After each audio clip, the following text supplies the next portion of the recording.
These are 5 tips to turn you into a productivity machine. Check it out. Tip number 1 is building a nice template that you can start right away sketching down your idea. I will show you mine and you will see it's not that extensive. I did that on purpose. In the past, I made templates with too much stuff going on. And then I noticed I wasn't even using the benefits of the template because there were too many things already locked in, and that is not good for the creativity. So what I have is just the basic stuff: crash, clap, snare, and the house kick. So it just sounds like this. So just my crash, clap, and then a snare roll that's already there. So I know I can automatically grab this build up, and let's say I was sketching a little idea, then I already have a build up that I can put there right away. So that's drums. Then I have 3 empty tracks where I can throw a vocal hook, for example. Let's say I have this vocal. Boom, I can immediately throw a vocal in there and start sketching around that if that was my plan in this case. Then I have instruments, which just has a piano in it. So where I can quickly lay down melodies. I usually do that with a piano. I have a Reese bass that I use in every track. So I will often just lay down a piano melody and then put a Reese bass under it. A folder labeled kicks. That is just the audio track for now. Now that I see it, I should probably put a nimble in there, loading my nimble kick rack that I already showed in a previous video, I think. So punch, tail, and then shaper box and some clipping. So I can automatically throw elements of kicks in there. So punch, tail, and then it's already set up. I should also put my punch reverb that I showed you guys in the last video. That should already be there. And then I have FX, which is a splash, just a white noise, a whole kick, my riser, a simple wavetable riser thing that I can easily tweak. That's all there is in my starting template. So whenever I open Ableton, this is what is there. Every few months, I might add some things or remove some things.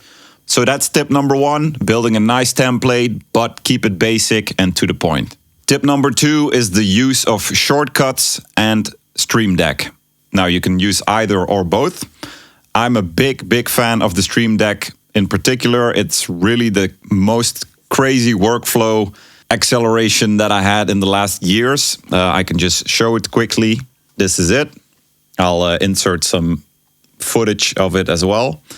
Let me know in the comments if there are people that have a Stream Deck or are planning to buy one. Then I will make an extensive video on how I set this up. I have the XL version. I think it's around 250 euros, but it's the best money you'll ever spend, especially if you use Ableton. So let me know if you guys are interested in that one. Another tip is Shortcut Buddy that I use for my basic tools. You can set up to 64 shortcuts. So what you can do is you can put a plugin. Let's say it's already there, but I'll just show it quickly. A reverb, you just have to group it, then give it a name. I'll call it Shortcut Buddy Reverb. Throw it in your library. Then you can drag that to the Shortcut Buddy plugin, and you can throw it here, for example, and then you can just do Command K, and then you see it's already linked. But let's say I want to link that to slash key, that's the right word. Command K again, and then now when I hit the slash, it loads that reverb. So it's a very simple way to set up your own personal shortcuts. And how I set this up is I just use my basic tool kit. That's what I would call it. So this is like my toolbox. So EQ8, OTT, saturator, utility, reverb, echo, standard clip, and serum. So when I'm working, I got this question in the previous videos a few times, like, yeah, how are you loading those plugins so quick? That's with Shortcut Buddy. So these are 1 through 8 on my keyboard. Whenever I'm working, let me just throw in a vocal. Okay, very unique. Then 1, 2, 5, 6. And you can see I loaded 4 plugins in half a second. And these are the things you will use, at least I would use all the time. So I throw in a sound. Okay, I'll 9 out of 10 times throw in EQ8, always to clean it up right away. OTT I use a lot. Reverb and echo, I have a lot of crazy plugins, but I still use these. So simple tools. Simple is the leading word in my vocabulary. Things should be simple and quick. So Shortcut Buddy, I think it's $10 or 10 euros. Very, very good thing to speed up your workflow. You should definitely use it. And then Stream Deck, I already mentioned. This is what I use to trigger plugins. So I have the most used plugins. So I can just click and it loads a Serum. I can click and it loads Valhalla on that channel. Bloom, Pro C2, Pro Q, Shifter, Autofilter, Chorus. So you see how quickly I can just load up stuff. So I'm pretty sure I'm gonna make a video about it because everyone should have at least seen the possibilities. So Shortcut Buddy, Stream Deck, that was tip number 2. Tip number 3, as you saw in my last video, Ableton racks. I use racks for everything. That's maybe the biggest tip in this whole video, is the use of racks. Whenever you are doing something a couple of times, then you should just, in my opinion, think about how can I make this easier for myself. Just spend 1 minute to make a rack and then you can just use that rack forever. At the moment of recording this, it's actually my birthday. So in the last video, I showed the vocal chain.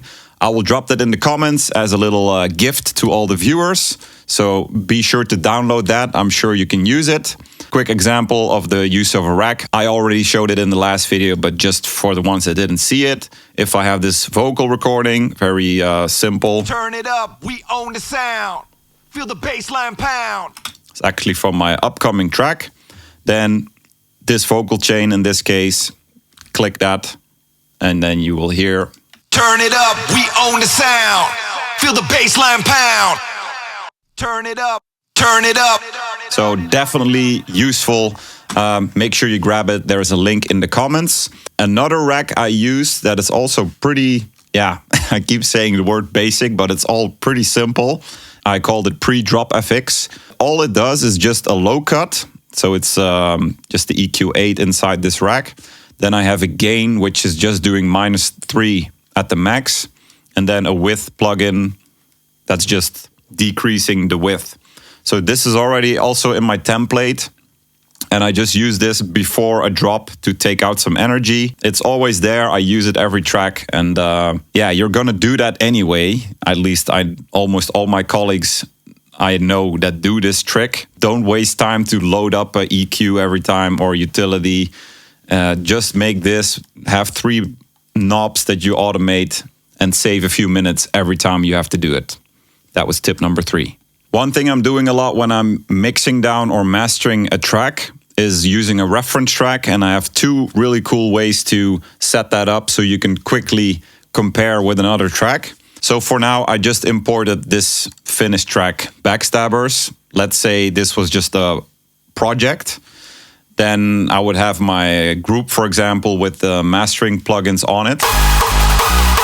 And let's say I was gonna master this drop. Then I would just throw in a track that I want to compare with. So logical would be the Continent Anthem. It's a bit the same style of drop. Then I just take the same part. So if I'm going to compare a melody drop, obviously I'll compare it with another melody drop. Then in Ableton, what I would do is throw it in, then turn it off, like deactivate it. And then I would just use the solo. So my whole project would just be playing. And then I'll just hit solo on the keyboard. And you see when I solo it, it mutes the whole rest of the project. Again, a little simple trick, but it works very handy. Another thing I would do is use a plugin like Metric AB, and then I would set up a shortcut to the switch button. I would have my project playing, so I could have my master chain on the master if I was mastering it inside the project, or if I would have stems in a new project that I would use to master the track. Then at the end, I would put a metric AB. Make sure you put it before your room correction if you use that. And then I would just set up a key command and link it to this button.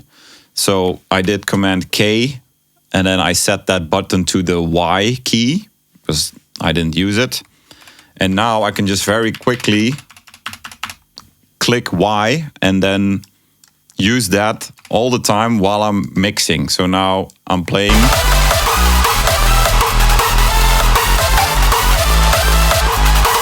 So that's a very quick way. You could even have this in your template if you want.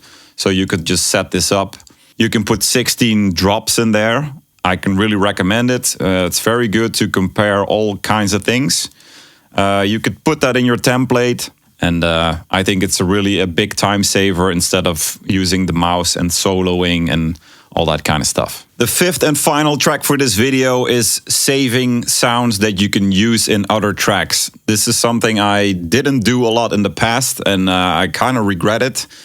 It's also a bit because I think with Cubase it was a bit more work and we're all a bit lazy. So in the case of Ableton, it's very simple. If something is in a group, you can just drag it to the user library and it saves it right away. So what I do now is every couple of months, I just go through my finished tracks and then I check like, oh, these are things I can just easily reuse for other tracks. And then I would just make folders, for example, here, Pills and Potions, the Dual Damage collab. Then I have here Pills, Potions, lead. I can just drag that lead into a new project. And boom, as you can see, it loaded the whole lead with all the routing in it, all the reverb, everything linked, everything ready to go.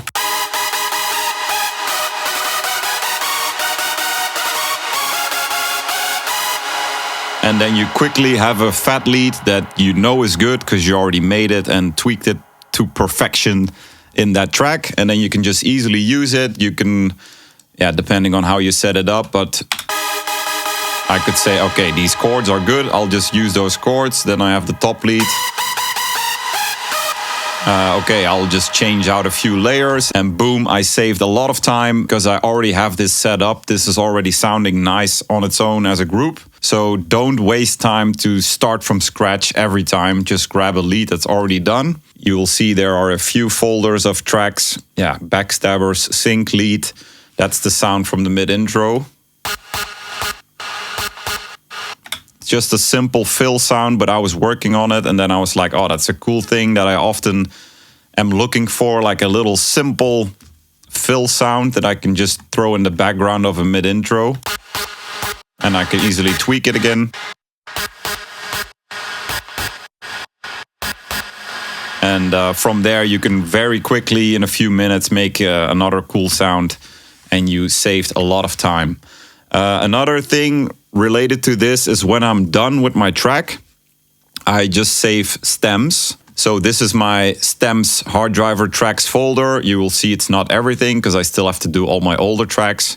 But then I could go in a folder, for example, Cosmic Chaos, stems. And then you can see, oh, this is just leads, vocal, break, percussion. And then if I'm making an edit or a live act, then boom, I can just have the lead right there ready to go. It's just the whole track bounced.